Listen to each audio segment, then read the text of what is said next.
बिस्मिल्लाहिर्रहमानिर्रहीम। कैसे हैं भाई आप लोग? रटना नहीं है, समझना है। Syntax book board second year physics new book 2024 chapter number 24 relativity. और इसका जो है वो पार्ट हम 15 करने जा रहे हैं। कॉपी पेंसिल ले लीजिए, लेक्चर को नोट करना और मुस्कुराते रहना। कहाँ पर हैं हम? बार बार आप लोगों को बताता हूँ, इस चैप्टर को 3 हिस्सों में डिवाइड कर लीजिए। पहला हिस्सा गैलीलियन थ्योरी ऑफ रिलेटिविटी, यानी कि न्यूटनियन थ्योरी ऑफ रिलेटिविटी, उसकी वीडियोस शुरू में आ चुकी। दूसरा हिस्सा इस चैप्टर का स्पेशल थ्योरी ऑफ रिलेटिविटी, जो अभी चल रहा है, उसका एंड होने जा रहा है। और इसका तीसरा हिस्सा जनरल थ्योरी ऑफ रिलेटिविटी आएगा इसके बाद। तो ये बात आप जहन में रखिएगा, वरना आप गुम हो जाएंगे। क्या कहा मैंने? आप जो है वो गुम हो जाएंगे इस टॉपिक के अंदर ही, आपको समझ में ही नहीं आएगा। एमडी कैट में, ई कैट में जो आपके पास एमसीक्यू आया है इसके हवाले से, वो गैलीलियन थ्योरी ऑफ रिलेटिविटी से एमसीक्यू आया है, या तो फिर स्पेशल थ्योरी ऑफ रिलेटिविटी से आया है, या फिर जनरल थ्योरी ऑफ रिलेटिविटी से आया है। ठीक है, ये बात जहन में रखिएगा। तो स्पेशल थ्योरी ऑफ रिलेटिविटी चल रहा है और इसको हम एंड करने जा रहे हैं। पिछली वीडियोस के अंदर हमने maximum velocity of a particle इसको देख लिया, फिर हमने relativistic effects of space travel इसको भी देख लिया, और अब हम navigation, satellite timing and ranging system, NAVSTAR also called GPS, global positioning system, इसको हम डिस्कस करने जा रहे हैं। पिछली वीडियोस में आपने देख लिया कैसे आप जो है वो ज़मीन पर थे और आपका दोस्त भी था, और किस तरह से आपका दोस्त जो है वो भी 10 साल का ही था, आप भी 10 साल के ही थे। आपके दोस्त को मौका मिल गया स्पेस में जाने का, और इसमें स्पेस में जाने के बाद आपके दोस्त ने वहाँ पर 1 घंटा जो है वो गुजारा और वापस आ गया। और जब 1 घंटा गुजार के वापस आया, आपके दोस्त की घड़ी ने बताया कि 1 घंटा गुजर गया है, वो स्पेस से वापस आ गया।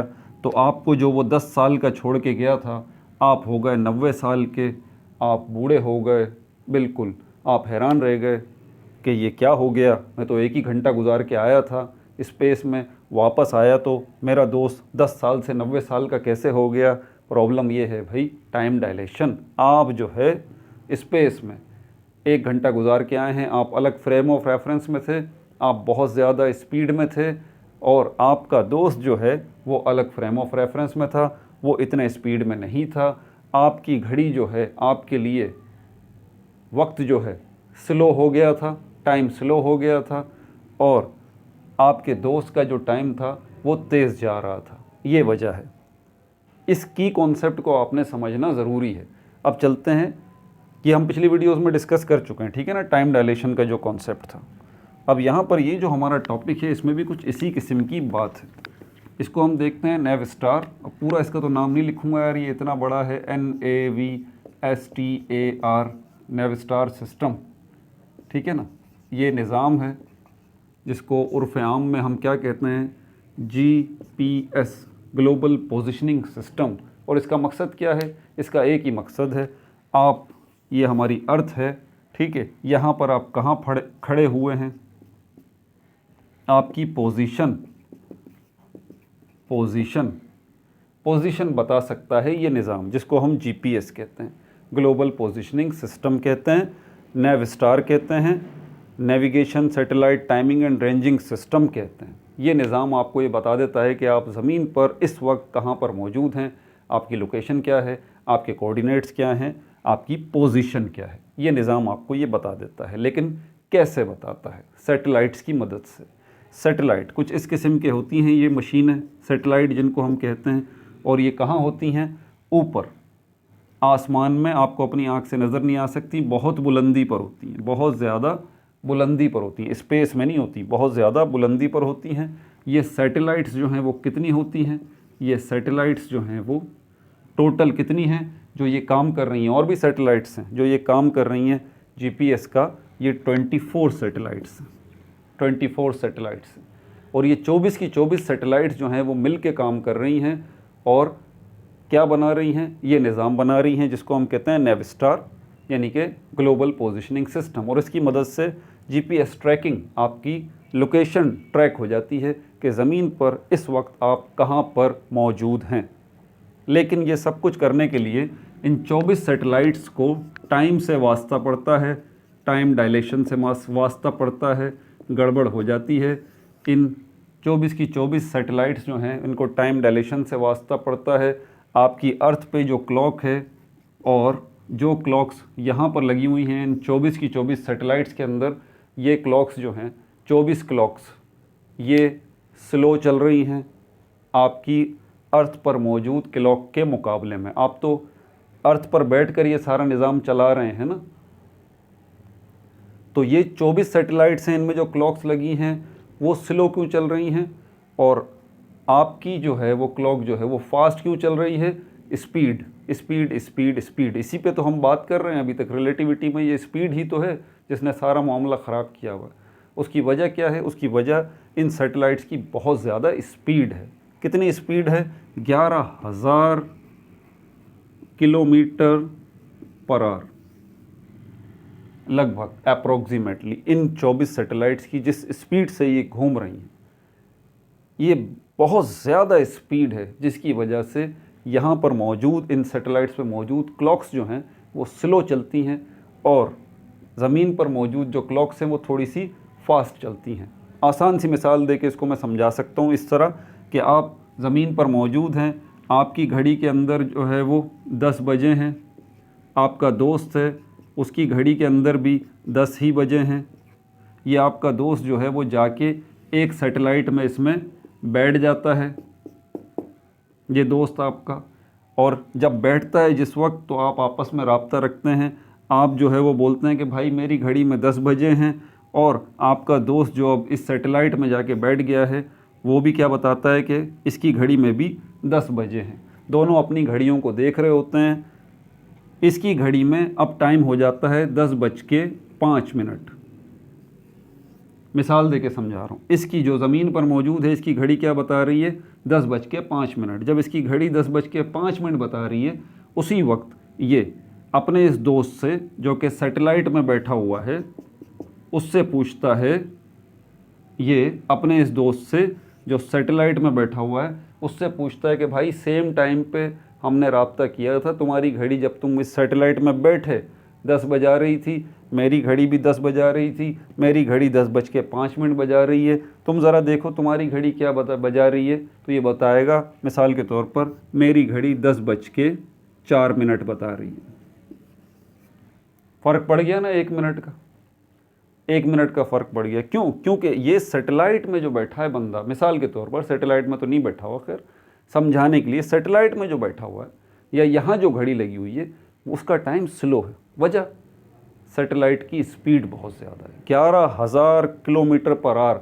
आप हाईवे पे जाते हैं, हैदराबाद से कराची जाते हैं, ठीक है, आपको पता है स्पीड लिमिट लगी हुई होती है कार में 110 किलोमीटर पर आवर या 115 किलोमीटर पर आवर, ये आखिरी लिमिट है।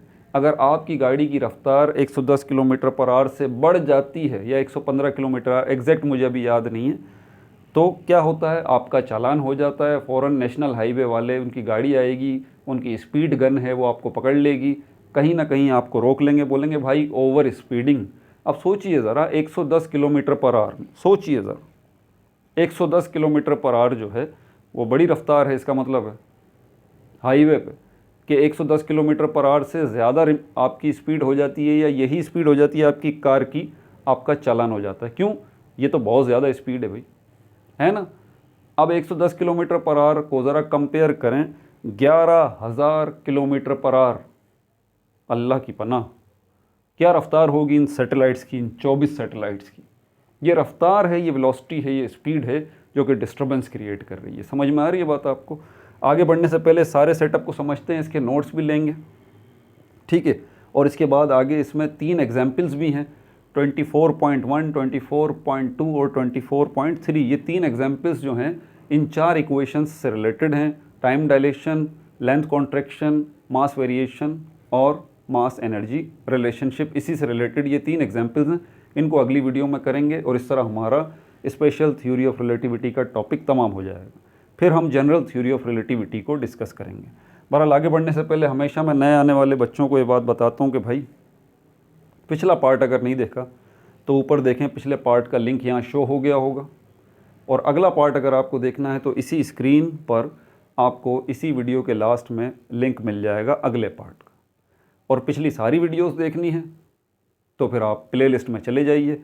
कैसे जाएंगे मैं आपको एड्रेस बता देता हूँ, कुछ बच्चों को नहीं पता होता। इसी स्क्रीन के नीचे देखें आपको लोगो नज़र आ रहा है, रटना नहीं समझना, उस पर क्लिक करें, पेज खुल जाएगा।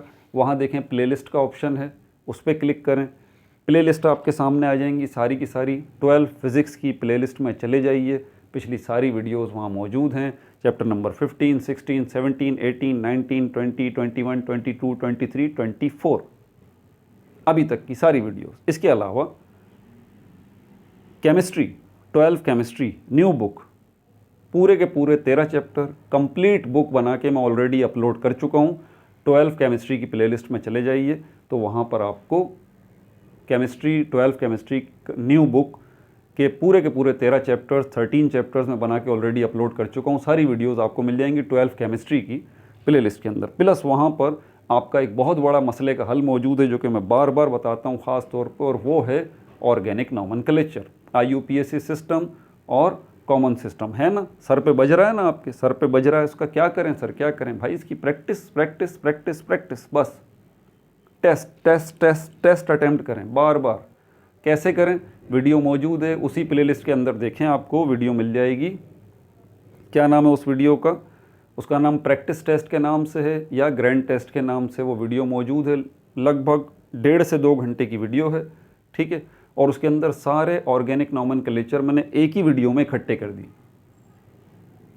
IUPAC भी और कॉमन सिस्टम भी, सारे ऑर्गेनिक नोमेनक्लेचर एक ही वीडियो में। वो टेस्ट है, उसको अटेम्प्ट करें, बार बार अटेम्प्ट करें। और उसी वीडियो में मैंने सॉल्यूशंस भी बताए हैं, तो आप अटेम्प्ट करें। बच्चे कर भी रहे हैं, कमेंट में बताते भी हैं।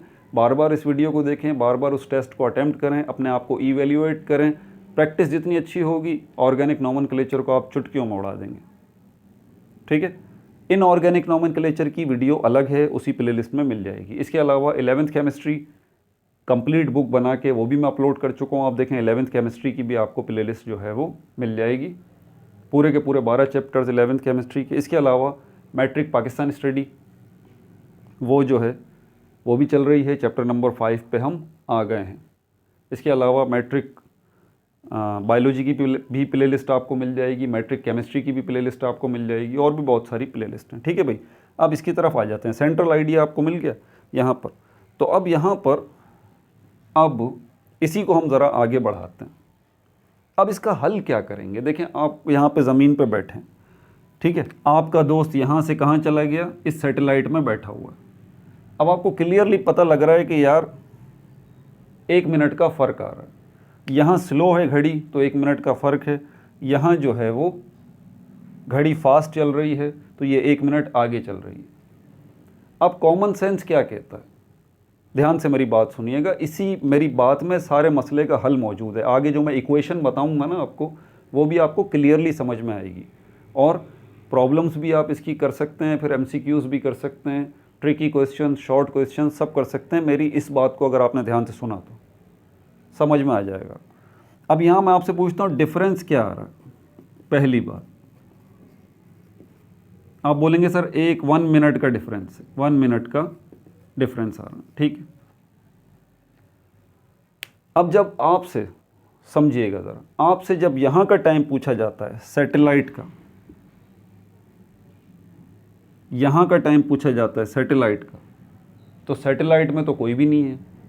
सैटेलाइट में कौन है, कोई भी नहीं है। सैटेलाइट तो ह्यूमन लेस है ना, 24 सैटेलाइट जो घूम रही हैं ज़मीन के इर्द गिर्द, इनका टाइम, इनमें जो घड़ियाँ लगी हुई हैं वो कौन बताएगा, ऑब्वियस सी बात है ज़मीन पर मौजूद लोग ही बताएंगे, ज़मीन पर मौजूद लोग ही बताएंगे। लेकिन ज़मीन पर जो लोग मौजूद हैं उनकी घड़ी क्या बता रही है, 10:05।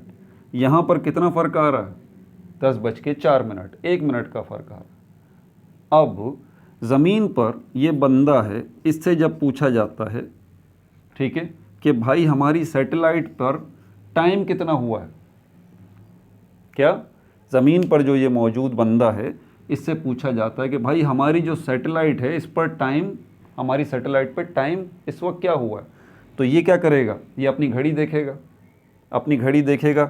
इसकी घड़ी पे हो रहे हैं मिसाल के तौर पर 10:15, 10:15। अब ये क्या करेगा, ये बताएगा कि यार यहाँ पर जो टाइम हो रहा है वो हो रहा है 10:16। आसान सी बात है ना। इससे क्या पूछा गया, इससे पूछा गया कि सैटेलाइट पर इस वक्त क्या टाइम है। तो ये जो बंदा ज़मीन पर है ये अपनी घड़ी देखेगा, इसकी घड़ी पे होंगे 10:15। ये सैटेलाइट का टाइम क्या बताएगा, सैटेलाइट पर टाइम है 10:16। क्यों भाई, क्योंकि इसको पता है 1 मिनट का डिफरेंस, 1 मिनट का डिफरेंस। और इसी वीडियो के लास्ट में वो इक्वेशन मैं आपको बताऊंगा जो ये डिफरेंस बताएगी, आपको ये डिफरेंस बताएगी। और ये इक्वेशन जो बनाई आपके सामने आएगी ये किसकी मदद से बनाई जाएगी, ये टाइम डायलेशन की इक्वेशन की मदद से ही बनाई जाएगी वीडियो के लास्ट में। ठीक है, तो ये कोर कॉन्सेप्ट मैंने आपको दे दिया, ये बात जहन में रखिए गई। इससे अगर टाइम पूछा जाएगा, इसकी घड़ी तेज चल रही है, ठीक है, तो मैंने, अरे नहीं यार कमाल हो गया, मेरी भी खोपड़ी कुछ ज़्यादा ही तेज़ चल रही है, मैं उल्टा बता गया शायद कितना बताएगा ये, हाँ यहाँ ये स्लो चल रही है ना भाई, ये स्लो चल रही है, सॉरी ये स्लो चल रही है यार। तो ये बताएगा ऊपर घड़ी पे 10:14 हो, क्योंकि ज़मीन पर रहने वाले लोग तो इस घड़ी के मुताबिक चलते हैं ना, तो इस घड़ी के मुताबिक बताएगा उनको कि यहाँ पर जो टाइम हो रहा है कितना हो रहा है, 10:14 हो रहा है। ठीक है, क्यों, क्योंकि यहाँ की घड़ी 1 मिनट स्लो चल रही है। क्लियर हो गया, अच्छा हुआ मैंने अभी देख लिया, वरना कमेंट में आप भरमार कर देते कि सर ये आपने 1 मिनट ज़्यादा बता दिया, उसको तो और ज़्यादा आपने स्पीड दे दी, जबकि इस वाली घड़ी को हमें स्पीड कम करनी है, स्पीड इस वाली घड़ी की है जो ज़मीन पर है। तो ज़मीन की घड़ी जो है वो इसको बता रही है 10:15। ये समझ जाएगा कि जब मेरी घड़ी पे 10:15 हो रहे हैं तो एग्जैक्टली 1 मिनट का डिफरेंस है, तो सैटेलाइट की घड़ी जो है वो 10:14 बता रही है। ये टाइमिंग क्यों इतनी अहम है, ये टाइमिंग ही मेन फैक्टर है। जीपीएस ग्लोबल पोजीशनिंग सिस्टम के अंदर ये टाइमिंग जो है यही असल में आपकी पोजीशन बताती है, आपके कोऑर्डिनेट्स बताती है, आपकी लोकेशन बताती है कि आप ज़मीन पर इस वक्त कहाँ मौजूद हैं। इसके लिए टाइम का सिंक्रोनाइज होना बेहद ज़रूरी है। लेकिन यहाँ पर वही रिलेटिविस्टिक इफ़ेक्ट्स आ जाते हैं, रिलेटिविटी आ जाती है, ये स्पीड जो है वो गड़बड़ कर देती है, टाइम में फ़र्क डाल देती है, टाइम डायलेशन का इशू आ जाता है। तो इसका हल जो है यहाँ पर ये निकाला गया। ठीक है, इसी से रिलेटेड आगे प्रॉब्लम्स भी आएंगी। ठीक है, अब ज़रा इसके नोट्स ले लेते हैं। अब इसके नोट्स ले लेते हैं। कॉन्सेप्ट आपको मिल गया है, अब इसके नोट्स ले लें। की पॉइंट्स जो हैं बेहद अहम हैं, मेहरबानी करें, एमडी कैट ई-कैट टेस्ट आप क्वालिफाई करना चाहते हैं तो ज़रा कॉन्सेप्ट्स लें, इनको समझें। ठीक है भाई, ये मैंने नोट किए हैं। मैं आल्सो कॉल्ड, इसी सिस्टम को क्या कहा जाता है, आल्सो कॉल्ड नोट करते रहिए, इसी सिस्टम को कहा जाता है जीपीएस, ग्लोबल पोजीशनिंग सिस्टम। क्या कहा जाता है, ग्लोबल पोजीशनिंग सिस्टम। ऑफिशियली जो है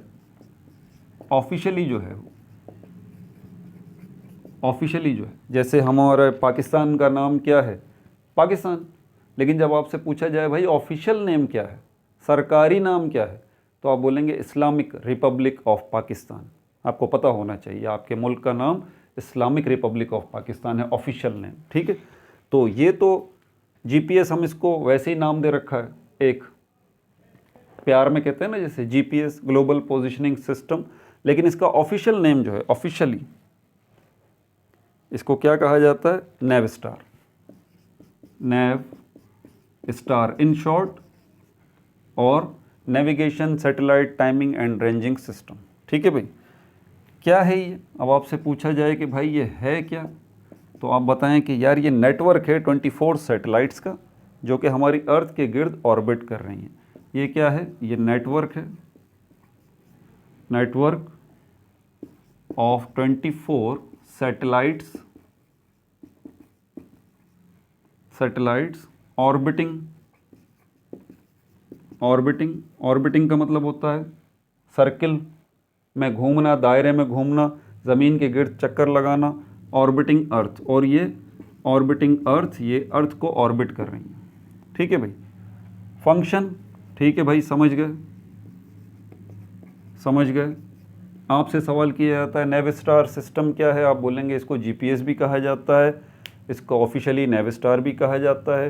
फिर आप बताएं, आपसे पूछा जाता है कि ये क्या है, तो आप बताएं ये नेटवर्क है 24 सैटेलाइट्स का जो ऑर्बिट कर रही हैं अर्थ को। फिर आपसे पूछा जाता है ठीक है भाई इसका काम क्या है, काम भी तो बताइए। फंक्शन, इसका फंक्शन नोट कर लीजिए, to determine our location, to determine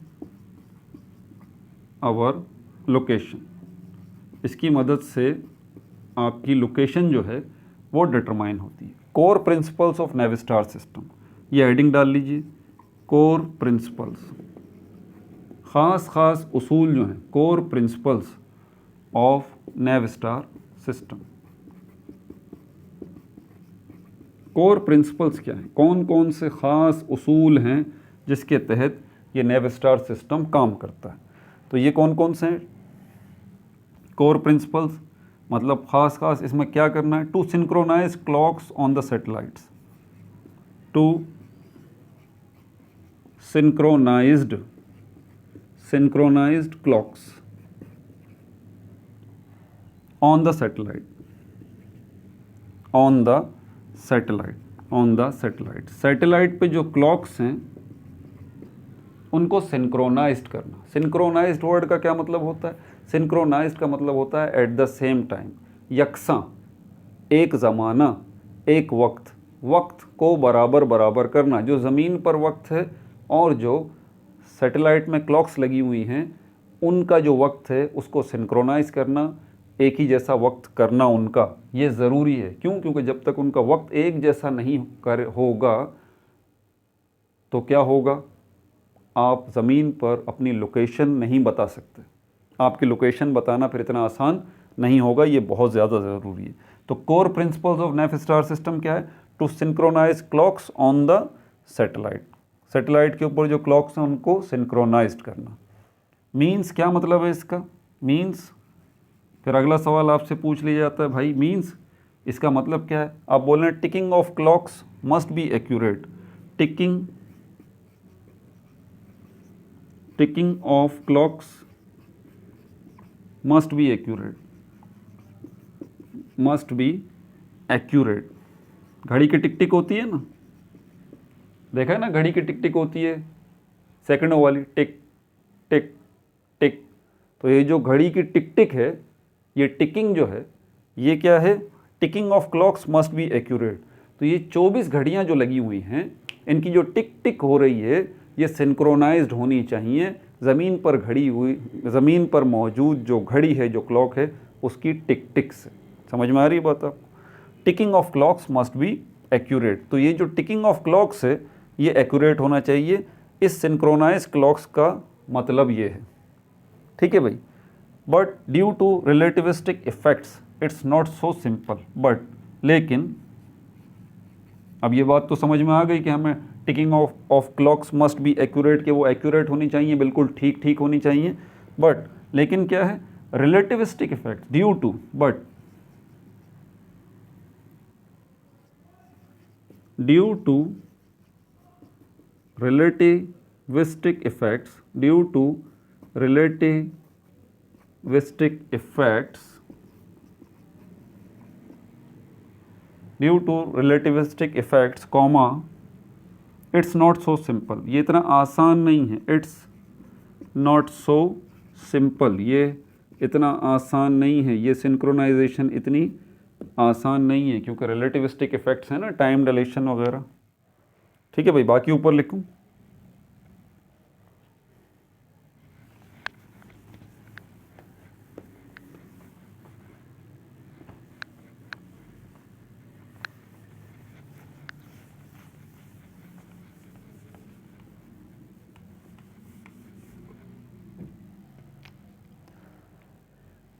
क्यों भाई, क्यों सिंपल नहीं है, वाई, क्यों इतना सिंपल नहीं है, इन इश्यूज़ की वजह से, इन इश्यूज़ की वजह से। कौन से ये इश्यूज़ हैं, नंबर 1 टाइम डायलेशन, एक तो टाइम डायलेशन है जो कि मैंने आपको बता दिया, टाइम डायलेशन एक तो ये इशू है जो कि सैटेलाइट्स फेस कर रही हैं ऊपर।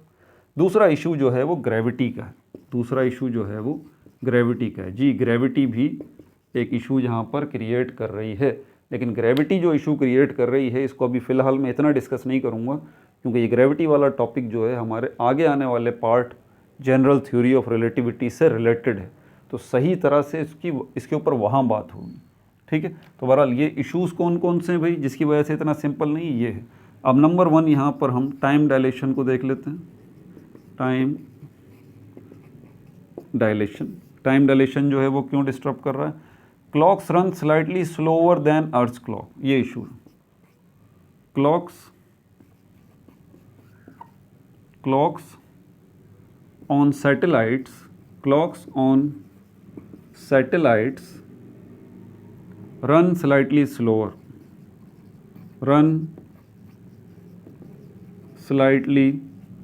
स्लोअर। वो घड़ियाँ जो कि सैटेलाइट्स पे लगी हुई हैं क्या कर रही हैं? रन स्लाइटली स्लोअर, वो थोड़ा धीमा चल रही हैं। देन अर्थ्स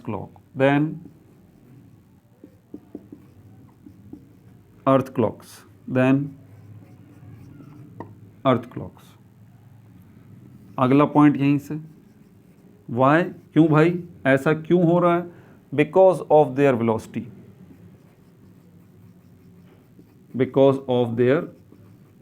वेलोसिटी, पहले मैं बता चुका हूँ, because of their velocity, that is 11,000 kilometre per hour approximately, 11,000 kilometre per hour approximately.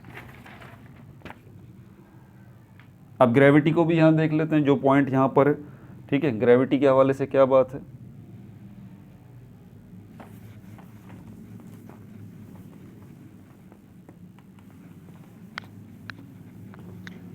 दूसरा issue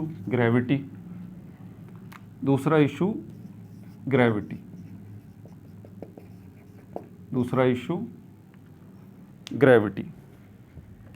according to general relativity,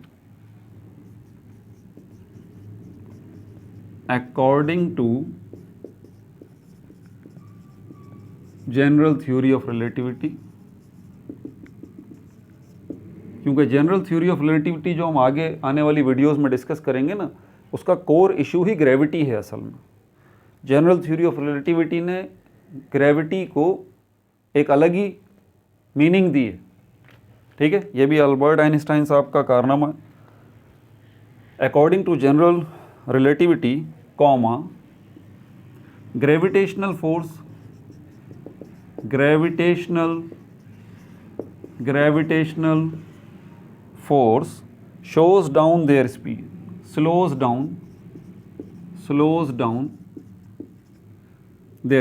ये ग्रेविटेशनल फोर्स जो है स्लोज डाउन देयर स्पीड्स। तो ग्रेविटी क्या, ये जो, क्योंकि वो सैटेलाइट जो है वो हमारी अर्थ के इर्द गिर्द घूम रही हैं, ये बात याद रहे, स्पेस में नहीं गई, हमारी अर्थ के इर्द गिर्द ही घूम रही हैं।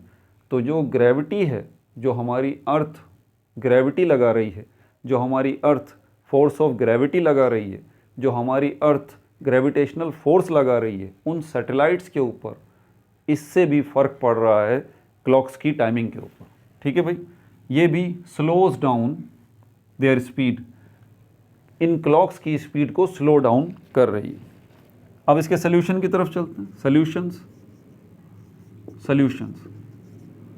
इसके सोल्यूशंस क्या हैं? अब वो भूलिएगा मत जो मैंने बताया था, आपने भूलना नहीं है जो मैंने बताया था। क्या आपने किया जब आपसे पूछा गया भाई वो सैटेलाइट जो है वहाँ पर टाइम क्या हो रहा है, तो आपने अपनी घड़ी को देख के, जब आपको पता लगा कि आपकी घड़ी 10:15 बता रही है, तो आपने कितना टाइम बताया? पूछने वाले को 10:14, 1 मिनट कम करके बताया, क्योंकि यही डिफरेंस है। ये डिफरेंस कैसे पता किया जाए? बस ये डिफरेंस अगर आपको पता चल गया फिर तो कोई इशू नहीं है, फिर तो आप मामला हल कर देंगे। ये डिफरेंस कैसे पता किया जाए, ये है सबसे बड़ा इशू, ये डिफरेंस कैसे पता किया जाएगा। अच्छा, using equation of time dilation, ये इन इक्वेशन से पता किया जाएगा। यूजिंग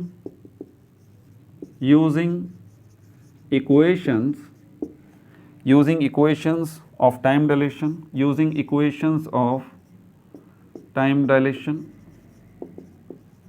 टाइम डायलेशन की इक्वेशन को यूज़ करके, and speed of GPS, and GPS की जो ये स्पीड है, ठीक है, speed of GPS, global positioning system की जो स्पीड है, यानी कि इन सैटेलाइट्स की जो स्पीड है, GPS satellites comma, we can calculate difference, we can calculate difference, हम डिफरेंस कैलकुलेट कर सकते हैं। we can calculate difference, अब समझ में आ रहा है ये difference? we can calculate difference between the dilated time interval, between the dilated time interval, between the dilated time interval and proper time interval, and proper time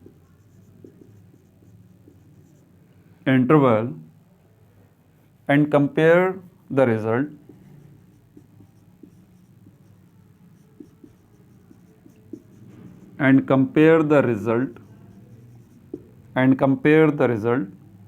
to the GPS clocks, compare the result to the GPS clocks।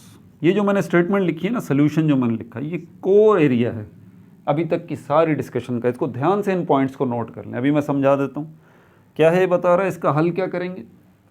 Time dilation और gravity ये जो मसले create कर रहे हैं, जिसकी वजह से डिफरेंस आ रहा है टाइम में, इसका हल क्या करेंगे? सोल्यूशन वो बता रहा है, using equations of time dilation, time dilation की इक्वेशंस को यूज़ करेंगे, स्पीड ऑफ जीपीएस सैटेलाइट्स की स्पीड को यूज़ करेंगे। वी कैन कैलकुलेट, हम कैलकुलेट कर सकते हैं किस चीज़ को? डिफरेंस। ये चाहिए ना आपको, ये डिफरेंस कैलकुलेट कर सकते हैं between the dilated time interval. ये डायलेटेड टाइम इंटरवल कौन सा है? जो सैटेलाइट्स का है, जो स्लो है, ठीक है। एंड प्रॉपर टाइम इंटरवल, ये प्रॉपर टाइम इंटरवल कौन सा है? जो कि ज़मीन वाला है, ठीक है भाई। तो जो डायलेटेड टाइम इंटरवल है और प्रॉपर टाइम इंटरवल है, इनके दरमियान जो डिफरेंस आ रहा है उसको हम कैलकुलेट कर सकते हैं। और जब हम ये डिफरेंस कैलकुलेट कर लेंगे तो इस डिफरेंस को हम क्या करेंगे? Compare the result. जो भी हमारा रिजल्ट निकलेगा, जैसे कि अभी मैंने बताया 1 मिनट मिसाल के तौर पे हमारा रिजल्ट निकला था ना, तो जो भी हमारा रिजल्ट निकलेगा, कंपेयर द रिजल्ट, हम इस रिजल्ट को कंपेयर करेंगे, मवाजना करेंगे। कर रहे थे ना किससे?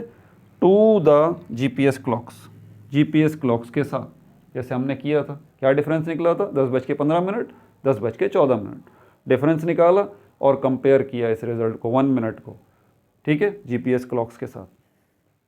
ठीक है भाई, ये भी हो गया। अब इसकी मैथमेटिकल ज़रा शक्ल देख लें आप कि ये आप करेंगे कैसे ये होगा मैथमेटिकली। क्योंकि आपकी इस बुक के अंदर डेरिवेशन नहीं दी गई, डिराइव इक्वेशंस नहीं की गई, इसलिए मैं भी डिराइव नहीं करूँगा। जितना आपकी बुक में दिया हुआ है सिर्फ उसी पे बात करूँगा, इससे आगे नहीं। मैथमेटिकली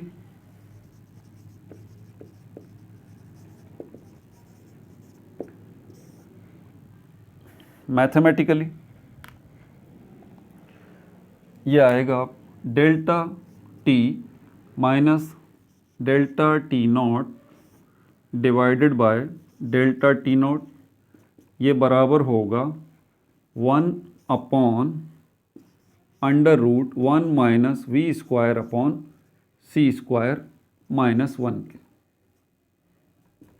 ठीक है। और ये बराबर होगा किसके? ये बराबर होगा, अब इसमें वैल्यूज़ अगर हम पुट करते हैं, सपोज करते हैं कि यहाँ पर ये वी स्क्वायर जो है वो ऑब्जेक्ट्स की वेलोसिटी है। यहाँ पर ऑब्जेक्ट्स हमारे पास क्या हैं? सैटेलाइट्स। उनकी वेलोसिटी सपोज करते हैं जो यहाँ इन्होंने दी हुई है 4000 दी हुई है, ठीक है। तो यहाँ पर इसकी वैल्यूज़ को पुट करते हैं अगर हम 1/-1 माइनस कितना है 4000, इसके ऊपर स्क्वायर आ गया, डिवाइडेड बाय सी स्क्वायर, हमारे पास स्पीड ऑफ लाइट कितनी है 3 × 10⁸, इसके ऊपर भी स्क्वायर आ जाएगा, ठीक है। तो जब हम इसको सॉल्व करेंगे तो हमारे पास जवाब आएगा 1/1.1 × 10⁻10, ठीक है भाई, ये हमारे पास डिफरेंस आ जाएगा। अभी आपको ये प्रॉपर तरीके से मीनिंगफुल आपके लिए नहीं बन रहा होगा, ठीक है। अभी तो आप सिर्फ इसको लिखें, ये इसके बराबर है, ठीक है। और ये वैल्यूज़ 4000 मैंने रखी है और यहाँ पर ये वैल्यू निकाली है। हम जब इसकी एग्जाम्पल्स करेंगे और आगे प्रॉब्लम्स जब आएंगी, जब इनको प्रैक्टिकली आप यूज़ करेंगे तो फिर आपको समझ में आएगी ये सारी कहानी, ठीक है, कैसे हम इसको यूज़ कर रहे हैं। अब यहाँ पर क्या निकलेगा, इसका मतलब क्या है, मीन्स, इसका मतलब क्या है, clock deviate by 1 part, clocks deviate, clocks deviate मतलब क्लॉक जो है अपने रास्ते से हट रही हैं। कौन सा रास्ता, वो जो ज़मीन पर चलने वाली क्लॉक्स का है, वो पीछे हो रही है ना, स्लो हो रही हैं जीपीएस वाली क्लॉक्स। क्लॉक्स डेविएट, क्लॉक्स जो है वो डेविएट हो रही हैं by 1 part, by 1 part, by 1 part in 10 trillion, in 10 trillion over a certain period, 10 trillion over a certain period, over a certain period। अच्छा, आगे बढ़ने से पहले एक चीज़ को ज़रा और भी आप समझ लीजिए। क्लॉक्स आपके घरों में लगी हुई हों, आपके दोस्त के घर में लगी हुई हों, आपके मोहल्ले के घरों में लगी हुई हों, आपके शहर के घरों में लगी हुई हों, वो वॉल क्लॉक्स जो सारी की सारी आपके शहर में लगी हुई हैं, ठीक है, अगर आप उनको मिला भी लेंगे ना 100%, आपको पता है कहीं ना कहीं वो क्लॉक्स, ज़मीन वाली क्लॉक्स भी आपस में थोड़ा बहुत डेविएट करेंगी कहीं ना कहीं। आपको पता है ये बात एग्जैक्टली। यही मसला उन 24 घड़ियों के साथ भी हो सकता है और होता है, जो कि उन 24 सैटेलाइट्स में है। हमारे पास इसको भी देखना पड़ेगा कि वो 24 सैटेलाइट्स में जो क्लॉक्स लगी हुई हैं उनका टाइम बिल्कुल मैच करना चाहिए आपस से। हाँ, ये ना हो कि उनका टाइम भी आपस में गड़बड़ कर जाए, इसका भी ध्यान रखना पड़ता है कि उनका टाइम भी गड़बड़ ना करे, क्योंकि ये प्रैक्टिकली प्रूव्ड बात है। हमारी ज़मीन पर भी मौजूद जो घड़ियाँ हैं, ठीक है, वो एक साथ चलती रहती हैं, तो चलते चलते चलते इन द लास्ट कहीं ना कहीं वो थोड़ा सा डेविएट कर जाती हैं। इसकी बहुत डिटेल है। एटॉमिक क्लॉक्स जो हैं उनमें डेविएशन नहीं होती, क्योंकि इसके लिए फिर मुझे आपको असल में टाइम का कॉन्सेप्ट समझाना पड़ेगा, जो कि एक बेसिक चीज़ है, जो कि 9th की फ़िज़िक्स में समझाया जाता है, लेकिन बदकिस्मती से हमारी तरफ नहीं समझाया जाता, ना आपको किलोग्राम का कॉन्सेप्ट क्लियर करवाया जाता है। याद है वो मेजरमेंट वाला चैप्टर, याद आया? ओ हाँ, वो सर वो 9th में पढ़ा था, वो वर्नियर कैलिपर और माइक्रोमीटर, स्क्रू गेज और पता नहीं क्या क्या उसमें मेजरमेंट की बातें थी। वो तो हमने बस ऐसे ही घुमा दिया था, टीचर्स ने भी ऐसे ही घुमा दिया था। ओ भाई, कितना अहम है यार वो, काश कोई आपको वो मेजरमेंट वाला चैप्टर पढ़ाए तो आपको पता लगे कितनी अहम चीज़ है।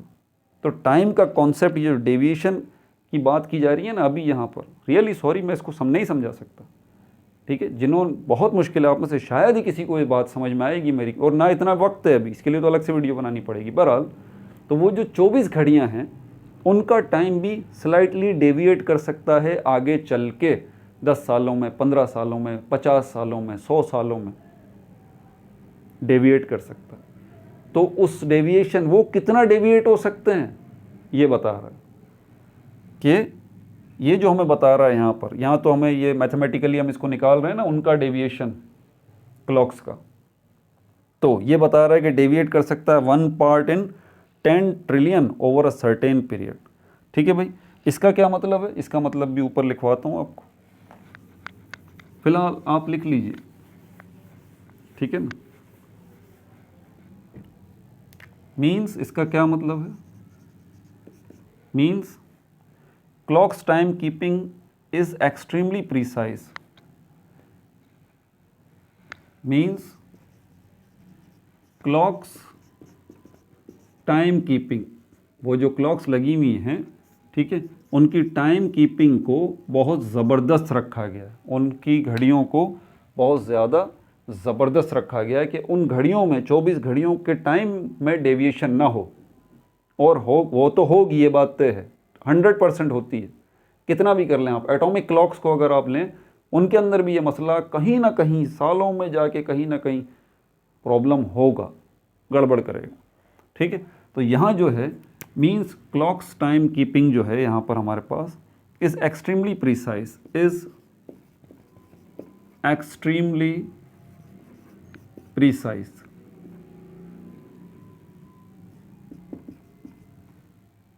यानी कि 24 घड़ियाँ जो हैं ये जो चल रही हैं, इनके टाइम में जो डेविएशन होगी वो भी एक्सट्रीमली प्रिसाइज, वो बहुत ही मामूली होगी, बहुत ही मामूली होगी। ये समझ लीजिए कि आपने कोई एक ट्रक जो है चीनी का लोड करवाया है।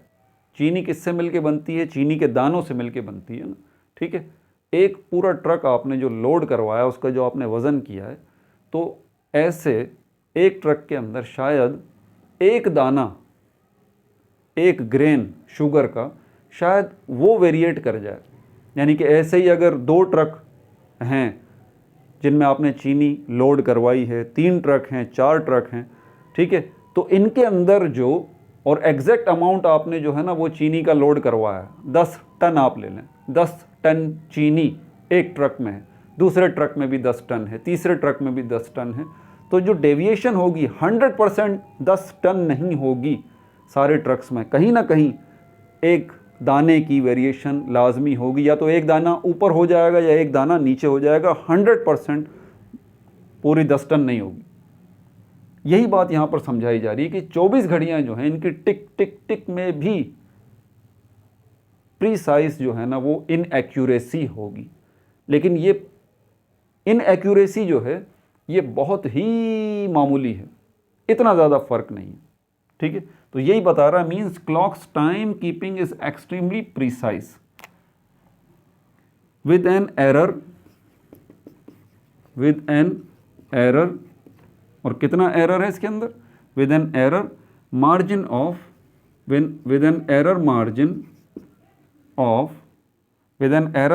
ऑफ जस्ट 0.000,000,000, कितने जीरो हैं भाई? 3, 6, 9, 1%। अब देख रहे हैं, यानी कि इन क्लॉक्स की जो आपस की एक्यूरेसी है, इसमें जो डेविएशन होगी, इनकी जो टाइमिंग में डेविएशन होगी, उसका परसेंटेज अगर निकाल लें तो कितना है? 1% नहीं है, बल्कि 0.000000001% है। ठीक है भाई, यहाँ पर ये आपका टॉपिक जो है वो तमाम हो जाता है। 3 वर्कड एग्जाम्पल्स हैं, और वो भी यार वर्कड एग्जाम्पल्स जो इसके बाद वाली हैं वो मैं देखता हूँ, अगर करवाई तो करवाऊँगा, नहीं तो हो सकता है अगली वीडियो में फिर जनरल थ्योरी ऑफ रिलेटिविटी पे ही ले जाऊँ, वर्कड एग्जाम्पल्स को छोड़ दूँ, क्योंकि आगे प्रॉब्लम्स तो आएंगी, तब तफसील से बात हो जाएगी। क्या ख्याल है? टाइम बच जाएगा, वैसे ही टाइम हमारे पास जो है वो थोड़ा है। ठीक है भाई, तो अपना बहुत ज़्यादा ख्याल रखिएगा। No like no subscribe, only share.